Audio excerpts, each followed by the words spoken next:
कई प्रकार के साधक होते हैं जिनको बहुत समय लगता है भगवत प्राप्ति में, कई जन्म लग सकते हैं।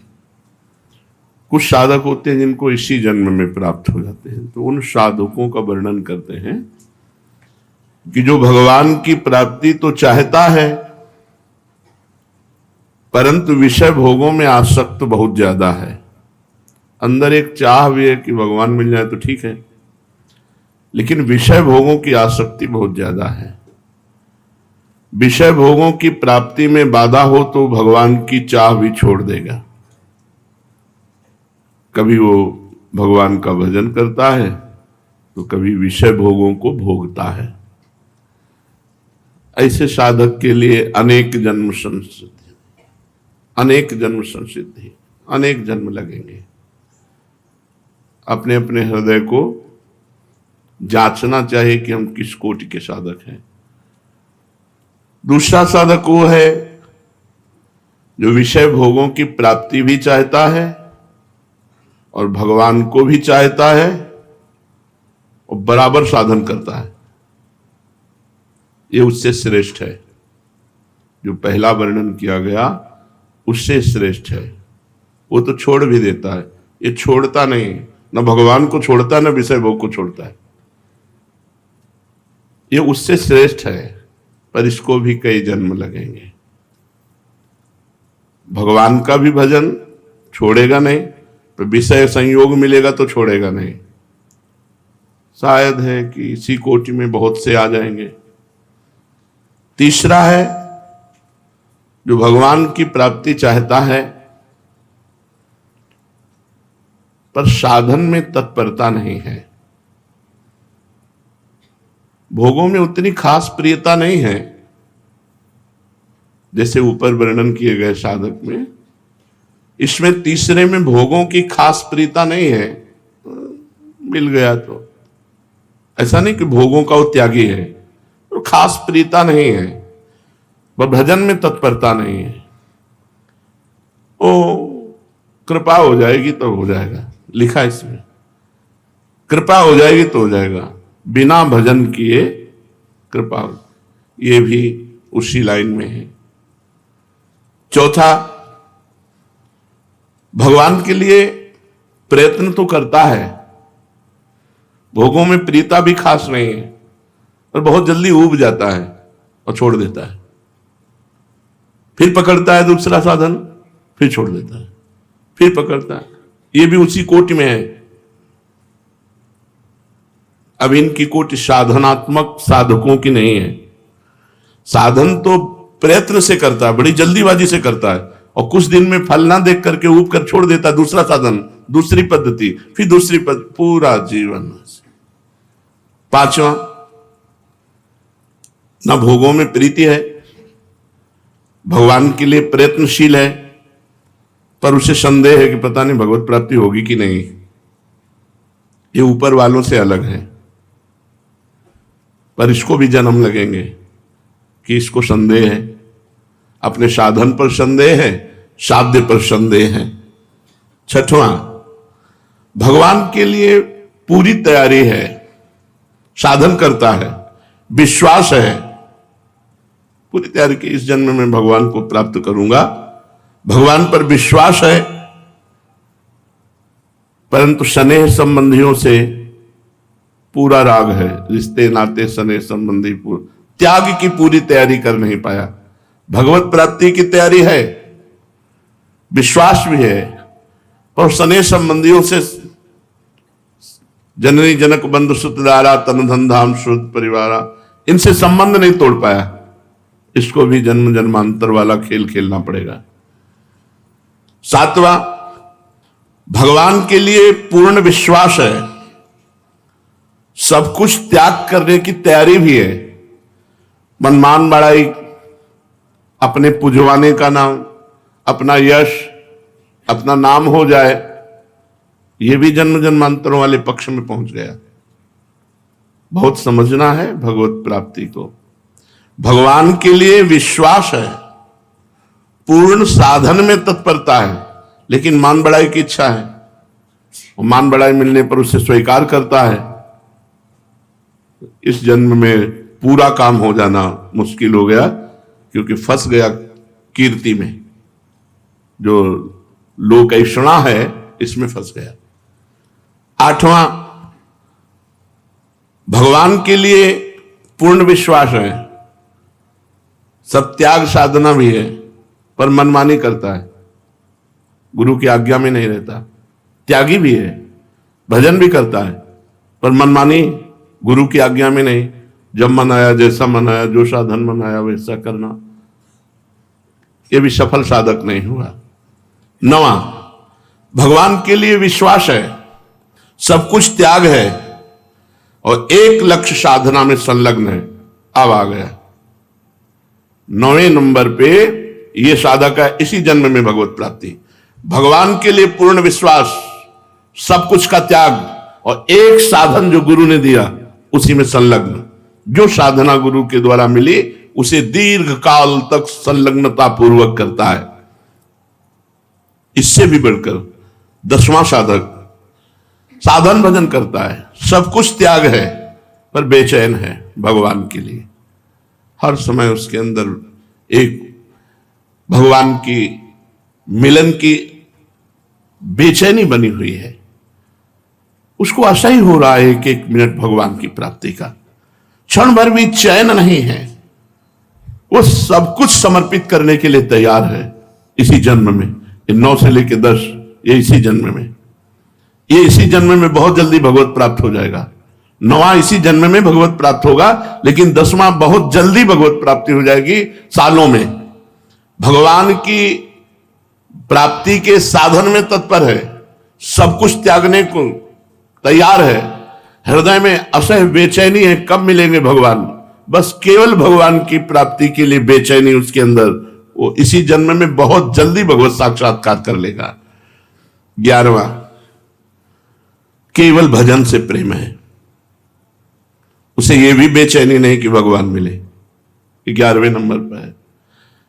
वो केवल भजन में बेचैनी, उसकी भजन में छूट जाए, भजन में अत्यंत प्रेम, कोई कामना नहीं, न भगवान से मिलने की, न जगत की कोई काम। ये सर्वोपरि साधक है। भजन के लिए भजन, भजन के लिए भजन, और जो भगवान करें, जब चाहे जैसा करें, उनकी मौज, और हर समय महा आनंद में डूबा हुआ भजन में, सिर्फ इसको भजन से मतलब, ये सर्वोपरि बात आ गई। ये अपने को जमी। कई बार 2-3 बार तो उदाहरण दे चुके 2-4 दिन में, कि गोस्वामी जी कहते हैं जब तक नियम व्रत संयम सबको रघुनाथ जी आप तौलो पल्ले पे, लेकिन भूत भविष्य वर्तमान तीनों काल का मैं नीच हूं, पर पलड़ा मेरा भारी होगा, क्योंकि मेरे पास नाम है, भजन। ये जो 11वां लक्षण का साधक है, भगवान के भजन में अत्यंत प्रेम, संसार से निष्काम, और भगवत दर्शन की भी चाह की व्याकुलता नहीं, भजन की व्याकुलता। रात दिन भजन, भजन का फल भजन। भगवान की मौज हो तो मिल जाए, कि ना मौज हो तो ना मिले। कई बार ये सत्संग में कहा, अपने को केवल भजन से मतलब, भोग आदि की तो बात बहुत दूर रही, वो भगवान की भी प्राप्ति की चाह नहीं करता, वो केवल भजन के लिए ही भजन, हर समय भजन परायण। जो साधक मृदु स्वभाव वाला होता है, मृदु, मध्य, अधिमात्र, अधिमात्रतम, साधकों के 4 भेद किए गए। इसमें कोई उत्साह नहीं रहता। जो मृदु साधक है, उत्साह नहीं रहता, वैसे प्रतिभाहीन होता है, मानसिक रोगी होता है, मन में मनोराज्य चल रहे, कल्पनाएं चल रही हैं, और यह होता है गुरु अवहेलना से। दुष्कर्मी, अधिक खाने वाला, स्त्री आसक्त, चंचल चित्त, निर्दयी, अल्पवीर्य, पापरत, पर भजन भी करता है। ये साधकों की श्रेणी में रखा गया, पर है नहीं। भजन भी करता है, पर इश्क का बहुत बहुत जन्मों का खेल है। मध्य साधक सर्वत्र अपने भगवान को देखने की चेष्टा, क्षमाशील, मैं जो कर रहा हूं उससे पुण्य मिलेगा, पुण्य से सुख मिलेगा लोक परलोक में। प्रिय बोलने वाला, जितेंद्रियता धारण करने की कोशिश करने वाला, गुरु आज्ञा पे चलने वाला, चेष्टा कर रहा है, पर हर कार्य में वो पुण्य देखता है। गुरु सेवा करूंगा उससे पुण्य होगा, पुण्य से ये सुख मिलेगा। ये श्री जी की आरती करूंगा, इससे पुण्य होगा, पुण्य से ये सुख मिलेगा। वो पुण्य देखता है सेवा परायणता में, सब में। ऐसे साधक को मध्य साधक कहते हैं। ये अगर सावधान हो जाए और पुण्य भावना छोड़ दे तो 9 वर्ष में भगवत प्राप्ति हो जाएगी। इसके लिए तो जन्म जन्म कहा गया, जो पहला मृदु साधक, इसके लिए कहा गया केवल एक बात छोड़ दे, पुण्य लाभ। पुण्य लाभ होगा, हमें पुण्य, जमुना जी जा रहे हैं हमें पुण्य मिलेगा, राधा वल्लभ जी जा रहे हैं पुण्य मिलेगा, गुरु जी की सेवा करें पुण्य। ये पुण्य लाभ छोड़ करके साधना में लिप्त हो जाए, आसक्त हो जाए, तो 9 वर्ष में भगवत प्राप्ति हो जाएगी इसको, क्योंकि सही चल रहा है, गुरु आज्ञा पे चल रहा है, साधन पे चल रहा है। इससे श्रेष्ठ साधक अधिमात्र साधक, स्थिर बुद्धि, मंत्राकार वृत्ति, नामाकार वृत्ति, मनोलय के साथ साधना, उसी में डूब रहा है। मंत्र चल रहा है बस उसी में डूब रहा है, नाम चल रहा है उसी में डूब रहा है, वाणी पाठ तो उसी में डूब रहा है। वीर संचित ब्रह्मचारी, स्वाधीन, किसी विषयों के अधीन नहीं, दयावान, क्षमावान, सत्यनिष्ठ, गुरु सेवा परायण, साधन में तनिक भी प्रमाद नहीं, हर समय पूर्णतया साधन में ही लगा।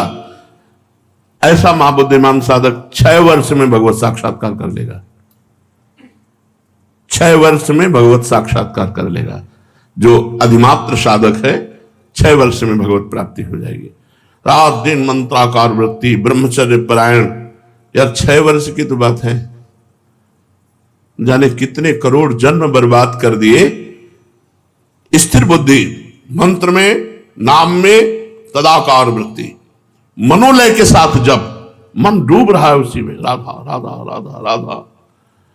ब्रह्मचर्य परायण, स्वाधीन, किसी विषय के अधीन नहीं, दयावान, क्षमावान, सत्यनिष्ठ, गुरु सेवा परायण, और साधन में पूर्ण समर्पित चित्त, जिद्दी स्वभाव, उत्साही, बलवान। बलवान को मतलब पहलवान से नहीं है, इंद्रिय बलवान, मनोबलवान, इंद्रिय और मन को जो अपने अधीन कर लिए हैं, इस सबसे श्रेष्ठ साधक की बात हो रही। महान शौर्यशाली, शास्त्रों का ज्ञाता, अभ्यास परायण, किसी से मोह नहीं, किसी भी विषय से व्याकुलता नहीं, मिताहारी, थोड़ा पाने वाला, विशुद्ध आचरण, सबके प्रति अनुकूल व्यवहार, भगवान का नित्य शरणागत, गुप्त रूप से निरंतर भजन में लगा हुआ साधक 3 वर्ष में भगवत प्राप्ति कर सकता है। 3 वर्ष में भगवत प्राप्ति। और ध्रुव जी ने तो 6 महीने में भगवत प्राप्ति की।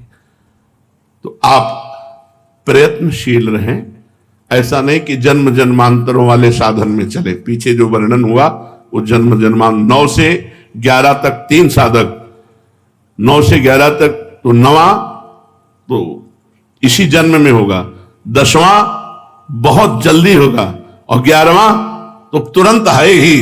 वो तो वर्तमान स्थिति में है, क्योंकि उसको भजन के सिवा और कुछ चाहिए ही नहीं।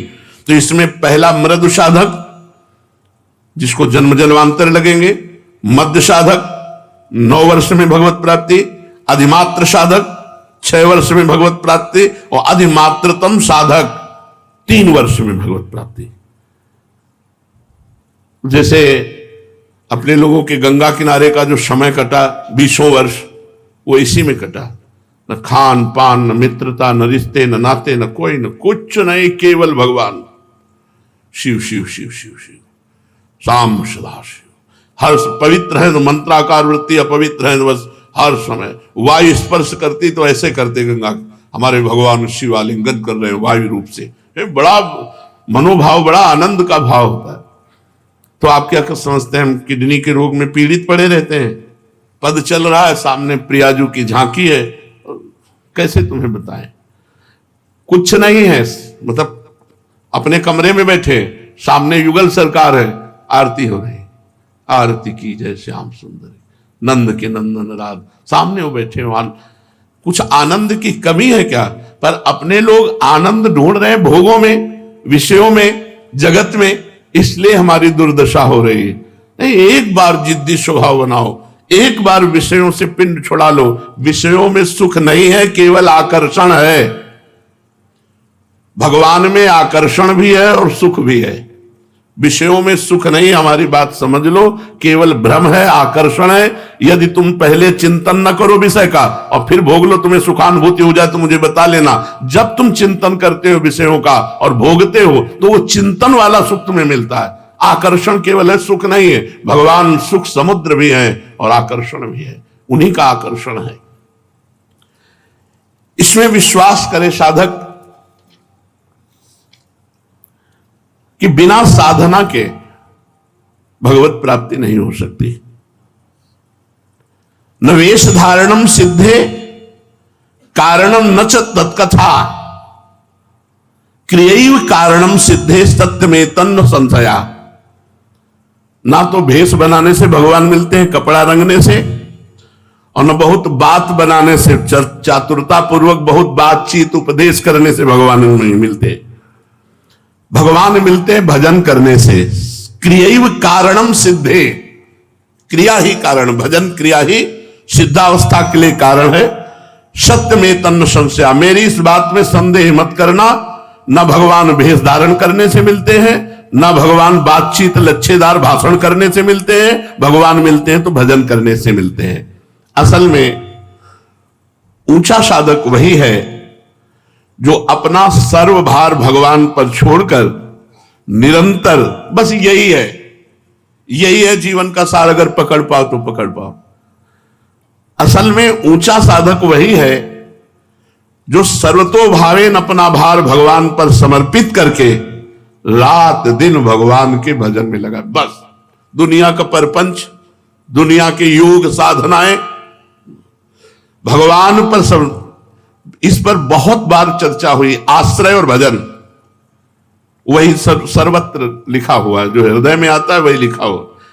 असल में ऊंचा साधक वही है जो सर्वथा सर्वतो भावेन भगवान में समर्पित है। सर्वतो भावेन, कोई भी भाव अन्य से नहीं, सब भगवान से, और अपने को भगवान पर छोड़ दिया और खूब भजन में तत्पर। बस सार बात यही। अब भजन में प्रीति कैसे होगी? साधक वही जो खूब भजन में डूबे। तो भजन में क्यों नहीं डूबता? अन्य व्यक्ति का महत्व, अन्य वस्तु का महत्व, अन्य साधनों का महत्व। सर्वेषु साधन वरेषु चिरम निराशा। किसी भी अन्य साधन का तिरस्कार न करो, पर नाम में दृढ़ विश्वास कर लो। अनन्य विश्वास केवल नाम में करो कि हमारा काम तो केवल नाम से होगा। साधन, हमारा विश्वास है कि इस जन्म की सार्थकता केवल नाम है। यह हमारे हृदय की भी बात है। हर प्रश्न का उत्तर नाम में ही होता है। नाम से ही, बहुत ध्यान से सुनना है, बड़े अमृतमय वचन और सिद्ध पुरुष के वचन हैं। नाम से ही सब कुछ हो जाएगा।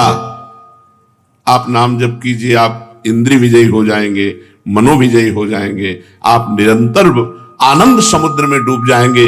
सब दुख विपत्तियों का आपके नाश हो जाएगा। नाम से ही सब कुछ हो जाएगा, विश्वास कर लो। नाम की जितनी महिमा शास्त्रों में और लिखी है, संतों ने गाई है, सब थोड़ी है, पूरी कोई नहीं गा सकता। कहां लगी नाम बढ़ाई और राम न सकहि नाम गुण गाई। स्वयं भगवान अपने नाम की महिमा पूरी नहीं कह सकते, फिर और संत महात्मा शास्त्र जितने, वो तो अपनी अपनी मति गति के अनुसार है। स्वयं भगवान जो अनंत मति गतियों के स्वामी है, वो भी राम न सकहि नाम गुण गाई, ऐसा विश्वास कर लो। नाम का इस तरह से विश्वास कर लो कि किसी और साधन की तरफ मन ही न जाए। एक बात बैठेगी कि सबका सार है भजन, बस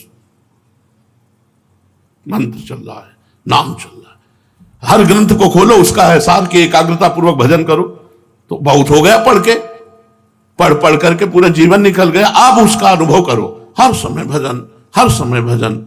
गोस्वामी जी कह रहे, बहुत सुंदर पद है, कह रहे भरोसो जाहि दूसरो सो करो। भाई तुम्हें कोई दूसरा भरोसा हो आप कर लो, मैं आपको रोकता नहीं हूं। जिसका जहां मन होता है उस साधन में अपनी रति करता है। भरोसो जाहि दूसरो सो करो, मुको तो राम को नाम कल्प तरु, कलि कल्याण फरो।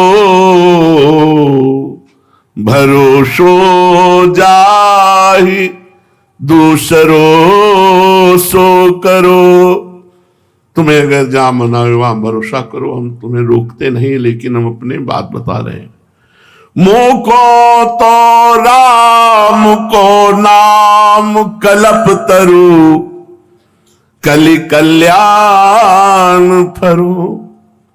मेरे तो सब कुछ राम नाम है, मेरी समस्त कामनाओं को पूर्ण करने वाला कल्प तरु ये राम नाम है। इस कलिकाल में परम कल्याण कर देने वाला ये नाम है। ऐसा नहीं गोस्वामी जी और कुछ जानते नहीं है, वो कह रहे कर्म उपासन ज्ञान वेद मत सो सब भांति खरो। मैं इनकी अवहेलना नहीं कर रहा हूं। कर्मयोग, उपासना योग, ज्ञान योग, अष्टांग योग, वेद मत जितने भी हैं ये सब अच्छे हैं, सब सत्य हैं, सब सत्य हैं। पर मोहि तो सावन के अंधही, जो सूझत रंग हरो। पर मुझे तो ये सब नहीं। सावन में जैसे अंधा हो जाता है तो उससे हरा ही हरा 12 महीना नजर आता है, मेरे तो 12 महीना केवल नाम है, केवल नाम। न कर्मयोग, न ज्ञान योग, न अष्टांग योग, न सांख्य योग, केवल एकमात्र नाम है। और अपना अनुभव बता रहे हैं। चाटत रहो स्वान पातरी, जो कबहू न पेट भरो। बहुत सी साधनाएं की, लेकिन उनसे हमें विश्राम नहीं मिला।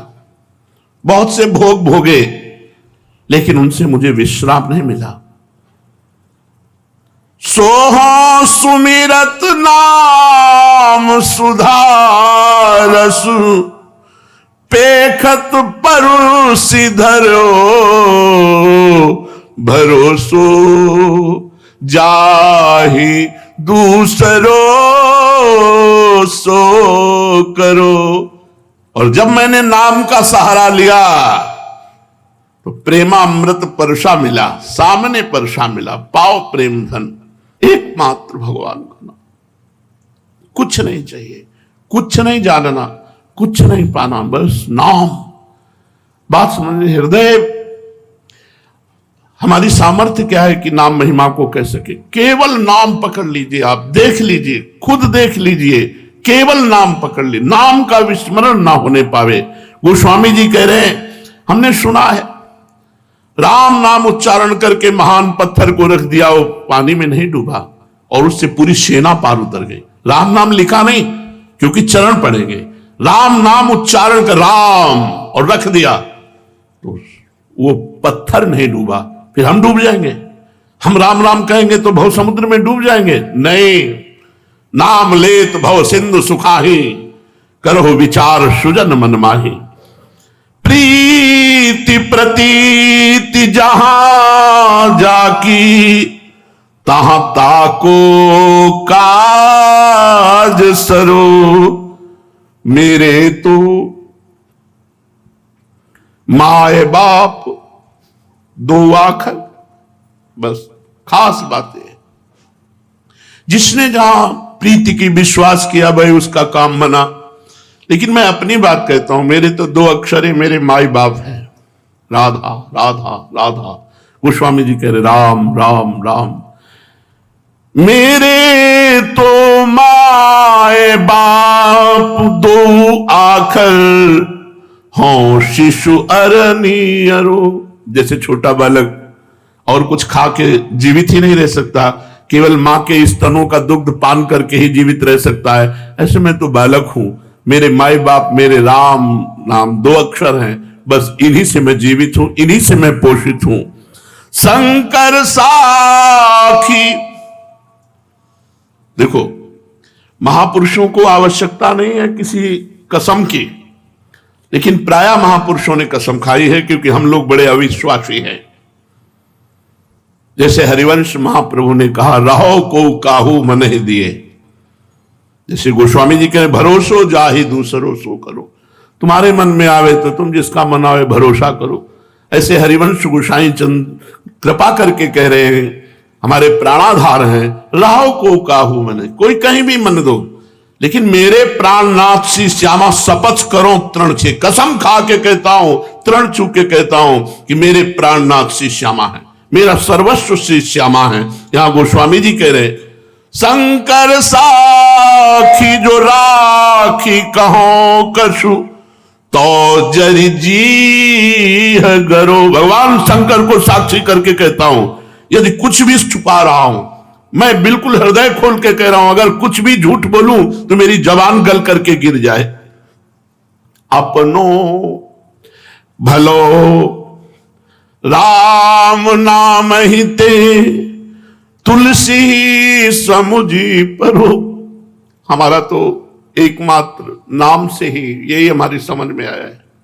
गोस्वामी जी कह रहे हैं, भगवान शंकर को साक्षी करके कहता हूं, यदि जरा भी झूठ बोलूं तो हमारी जबान गल जाए। मेरे जीवन का सार है राम नाम, बस राम। ये दो अक्षर मेरे माई बाप है, मैं बालक हूं, मैं इसी से जीवित हूं।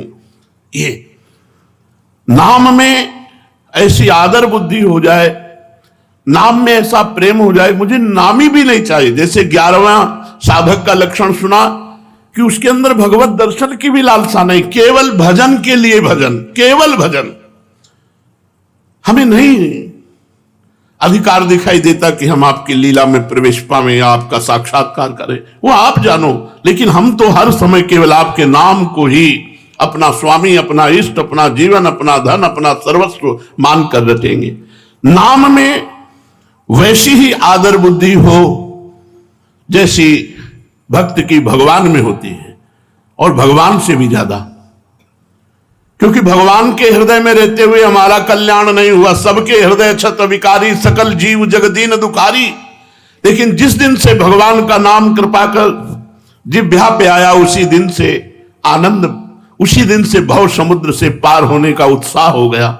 नहीं तो भगवान तो जन्म जन्मांतर हमारे हृदय में बैठे रहे, कहां मंगल हुआ?